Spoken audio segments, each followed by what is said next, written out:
Ukraine से जंग के बीच पुतिन के खासम खास चेचन कमांडर रमजान कादिरोव ने एक नया मोर्चा खोल दिया। उन्होंने नेटो के सदस्य देश और जंग में यूक्रेन की मदद कर रहे पोलैंड को सबसे बड़ी धमकी दे दी। रमजान कादिरोव ने पोलैंड का हाल भी यूक्रेन की तरह करने की चेतावनी दी। कादिरोव ने दावा किया कि अगर उन्हें आदेश मिले तो वो 6 सेकंड में पोलैंड को तबाह कर देंगे।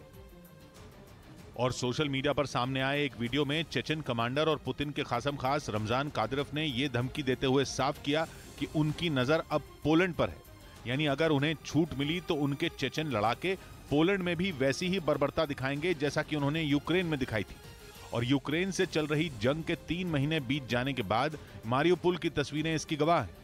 वहां रूसी सेना के साथ मिलकर कादिरोव के लड़ाकों ने शहर को खंडहर में बदल दिया। 3 महीने तक मारियोपोल चेचन लड़ाकों की बेरहमी झेलता रहा। उसकी सड़कों पर टैंक गरजते रहे, इमारतों पर मिसाइलें बरसती रहीं और गलियों में गोलियों की तड़तड़ाहट गूंजती रही। कहा जाता है कि चेचन लड़ाके मारियोपोल में मौजूद यूक्रेन के सैनिकों पर इतने खूंखार तरीके से हमला करते थे कि उनके पास पीछे हटने के अलावा कोई चारा ही नहीं बचता था। और अपने इन्हीं लड़ाकों के दम पर रमजान कादिरोव पोलैंड को नेस्त नाबूद करने की धमकी दे रहे हैं। यही नहीं, कादिरोव ने तो यह दावा तक कर दिया कि यूक्रेन की जंग को अब उनके लिए कोई मतलब ही नहीं है। और वो मान रहे हैं कि यूक्रेन की जंग तो रूसी सेना के साथ मिलकर उनके लड़ाके वैसे ही जीत लेंगे, क्योंकि मारियोपोल पर कब्जे के बाद अब उनके लड़ाकों की मंजिल यूक्रेन के पूर्वी इलाके हैं, जहां वो ज़ेलेंस्की की सेना के ऊपर ताबड़तोड़ हमले बोल रहे हैं। खुद रमजान कादिरोव ने 2 दिन पहले अपने लड़ाकों के हमले का एक वीडियो जारी किया था। कादिरोव ने दावा किया कि यूक्रेन के पूर्वी हिस्से में छिड़ी जंग में खूंखार चेचन लड़ाके रूस की सेना के साथ मिलकर यूक्रेन के सैनिकों को खदेड़ने में जुट गए हैं।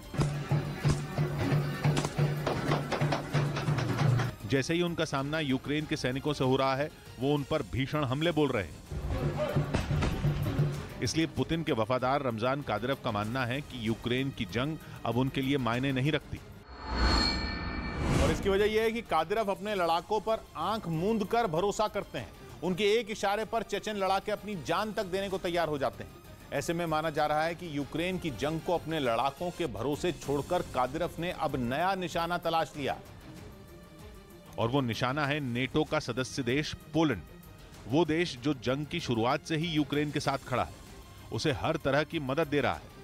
पोलैंड के रास्ते ही अमेरिका और दूसरे देशों से भेजे गए हथियार बड़ी संख्या में यूक्रेन के पास पहुंच रहे हैं, जिससे उसे रूसी सेना से लड़ने में मदद मिल रही है।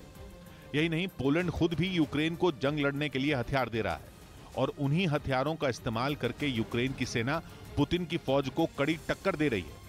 बस इसी बात ने कादिरोव के गुस्से को भड़का दिया है।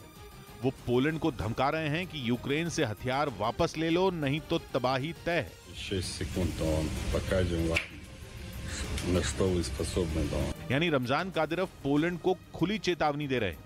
न सिर्फ पोलैंड को, बल्कि उसके जरिए वो नेटो को भी ये बताने की कोशिश कर रहे हैं कि वो यूक्रेन की जंग से जल्द दूर हो जाए, नहीं तो अंजाम बुरा होगा। लेकिन यूक्रेन की मदद ही चेचन कमांडर कादिरोव के गुस्से की एक वजह नहीं है, बल्कि वो पोलैंड से उस घटना को लेकर भी नाराज हैं जिसमें रूस के राजदूत के साथ वहां बदसलूकी हुई थी। असल में 9 मई को रूस के विक्ट्री डे के मौके पर पोलैंड की राजधानी वॉर्सो में रूस के राजदूत के चेहरे पर कुछ लोगों ने लाल पेंट फेंक दिया था। और यह घटना उस वक्त हुई थी जब वो दूसरे विश्व युद्ध के दौरान जान गंवाने वाले रूसी सैनिकों को श्रद्धांजलि देने पहुंचे थे। और रूस के राजदूत के साथ हुई वो बदसलूकी कादिरोव के सीने में कील की तरह कर गई। तभी तो उन्होंने पोलैंड को उस घटना की याद दिलाई और उसे कभी न भूलने वाली बात कही। इसके साथ ही एक और बात ने पोलैंड को कादिरोव की नजरों में अगला निशाना बना दिया। कुछ रोज पहले पोलैंड के राष्ट्रपति आंद्रेज दूदा ने यूक्रेन जाकर वहां की संसद को संबोधित किया था और पुतिन को जंग छेड़ने के लिए खूब खरी खोटी सुनाई थी। माना जा रहा है कि इस बात ने भी पुतिन के करीबी रमजान कादिरोव को भड़का दिया और उन्होंने आदेश मिलने पर पोलैंड को 6 सेकंड में तबाह करने की धमकी दे दी। इसके बाद पोलैंड की तरफ से भी एक बड़ी खबर आई कि उसे अमेरिका की पेट्रियट एयर डिफेंस सिस्टम की अगली खेप जल्द ही मिलने वाली है। पोलैंड के रक्षा मंत्री ने एक ट्वीट के जरिए बताया कि आने वाले कुछ महीनों में उनके देश को 6 पेट्रियट एयर डिफेंस सिस्टम मिल जाएंगे, जिन्हें बेहद आधुनिक एयर डिफेंस सिस्टम माना जाता है, क्योंकि पेट्रियट घातक मिसाइलों और लड़ाकू विमानों को पल भर में मार गिराने की काबिलियत रखता है। यही नहीं, ये 100 किलोमीटर दूर तक अपने दुश्मन पर आसानी से निशाना लगा सकता है। इस अमेरिकी एयर डिफेंस सिस्टम के बारे में कहा जाता है कि यह खतरे का पता चलते ही सिर्फ आधे घंटे के अंदर हमले के लिए तैयार हो जाता है। इसकी मदद से लंबी और मीडियम रेंज की मिसाइलों को आसानी से ढेर किया जा सकता है। और ऐसे ही घातक एयर डिफेंस सिस्टम से पोलैंड अब अपनी ताकत बढ़ाने में जुट गया। पोलैंड के रक्षा मंत्री के मुताबिक इस साल के अंत तक उनके पास 6 और पेट्रियट एयर डिफेंस सिस्टम होंगे, जबकि पोलैंड अमेरिका से मिले 2 पेट्रियट को पहले ही तैनात कर चुका है। इसके साथ ही पोलैंड ने यह ऐलान भी कर दिया कि वो यूक्रेन को हर तरह की मदद करता रहेगा, यानी चेचन कमांडर रमजान कादिरोव की धमकी उस पर बेअसर है। उधर खबर है कि पुतिन की सेना ने डोनेस्क में अपने सबसे खतरनाक हथियार से यूक्रेन के कई ठिकानों पर भीषण हमला बोल दिया। रूसी सेना ने वहां हेल वेपन के नाम से जाने जाने वाले TOS-1 मल्टीपल रॉकेट लॉन्चर का इस्तेमाल किया।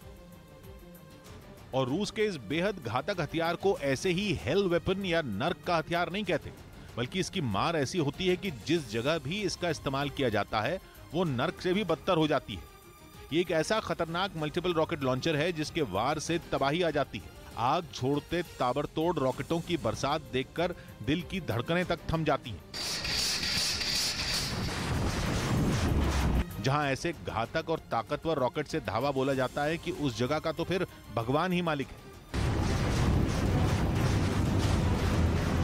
दावा किया जा रहा है कि रूस ने अब इसका इस्तेमाल यूक्रेन के पूर्वी इलाके डोनेस्क में किया है और इसकी मदद से यूक्रेन की सेना के कई ठिकानों को तबाह कर दिया। मल्टीपल रॉकेट लॉन्चर से किए गए रूसी सेना के हमले का एक वीडियो भी सामने आया, जिसमें डोनेस्क के एक इलाके में एक साथ कई धमाके होते दिखाई दिए। धमाकों की वजह से वहां पहले तेज आग की लपटें निकलती नजर आईं और फिर उसके बाद कई फीट ऊंचा धुएं का गुबार उठता दिखाई दिया। लॉन्चर से दागे गए रॉकेट जहां भी फटते ऐसा लगता मानो छोटे परमाणु बम फट गए हों, क्योंकि रूस का यह खतरनाक हथियार थर्मोबैरिक बम दागता है, जिसे वैक्यूम बम भी कहते हैं। और ये एक ऐसा बम है जो लोगों के फेफड़ों में मौजूद ऑक्सीजन तक को सोख लेता है, जिससे लोग घुट घुट कर मरने लगते हैं। और इसलिए इसे दम घोटू बम भी कहें तो गलत नहीं होगा, क्योंकि ये इतना घातक है कि परमाणु बम के बाद इसे रूस का सबसे घातक हथियार माना जाता है। एक बार इस बम का इस्तेमाल होने के बाद उसके आसपास का एक बड़ा इलाका राख हो जाता है। पेड़, पौधे, इमारत, इंसान सभी का वजूद मिट जाता है। इस बम की मार से बचने के लिए बंकर भी काम नहीं आते, क्योंकि वहां छिपे लोगों का दम भी ये बम घोंट देता है। मतलब ये कि महफूज जगह पर छिपे दुश्मन भी इस बम से बच नहीं पाते, क्योंकि आग उगलते इसके रॉकेट अपने रास्ते में आने वाली हर चीज को जलाकर राख कर देते हैं। इसका वार इतना भीषण होता है कि दुश्मन को कुछ समझने का मौका ही नहीं मिलता। ये एक ऐसा लॉन्चर है जो महज 12 सेकंड में आग बरसाने वाले रॉकेट के 24 राउंड फायर कर सकता है और इसका हमला करीब 984 फीट तक के दायरे में जिंदगी का नामो निशान मिटा देता है, क्योंकि यह बम हवा से सारी ऑक्सीजन खींच लेता है। इससे एक वैक्यूम बनता है और फिर ऐसा ताकतवर धमाका होता है कि हमले की जगह पूरी तरह नेस्तनाबूद हो जाती है। दावा तो यहां तक किया जाता है कि इसके हमले से फुटबॉल के 2 मैदानों के बराबर का इलाका तबाह हो जाता है। यही नहीं, ये करीब 6 किलोमीटर दूर तक के टारगेट को आसानी से ध्वस्त कर देता है। उधर जंग के बीच रूस ने एक वीडियो जारी किया जिसमें पुतिन के सैनिक इस्कंदर मिसाइल से यूक्रेन के सैनिकों पर हमले करते दिखाई दिए। हालांकि इस बात की जानकारी नहीं दी गई कि यह हमला किस जगह किया गया, लेकिन जो वीडियो जारी हुआ उसमें रूसी सेना के जवान इस्कंदर मिसाइल सिस्टम को हमले के लिए तैयार करते दिखे और सभी तैयारियां पूरी होने के बाद सिस्टम में लोड की गई मिसाइल लॉन्च की पोजीशन पर आ गई और फिर तेज रोशनी और धुएं के गुबार के साथ ही इस मिसाइल ने अपने तय टारगेट की ओर उड़ान भरनी शुरू कर दी। दावा किया गया कि इस हमले में यूक्रेन का सैन्य ठिकाना तबाह कर दिया गया और कई सैनिक भी मार दिए गए। हाल के दिनों में रूसी सेना ने अपनी इस घातक मिसाइल का इस्तेमाल तेज कर दिया है, जो 500 किलोमीटर की दूरी से दुश्मन के ठिकाने को निशाना बना सकती है। यही नहीं, इस्कंदर मिसाइलें करीब 700 किलो विस्फोटक लेकर उड़ान भी भर सकती हैं और जरूरत पड़ने पर इन मिसाइलों के जरिए परमाणु हथियार भी लॉन्च किए जा सकते हैं।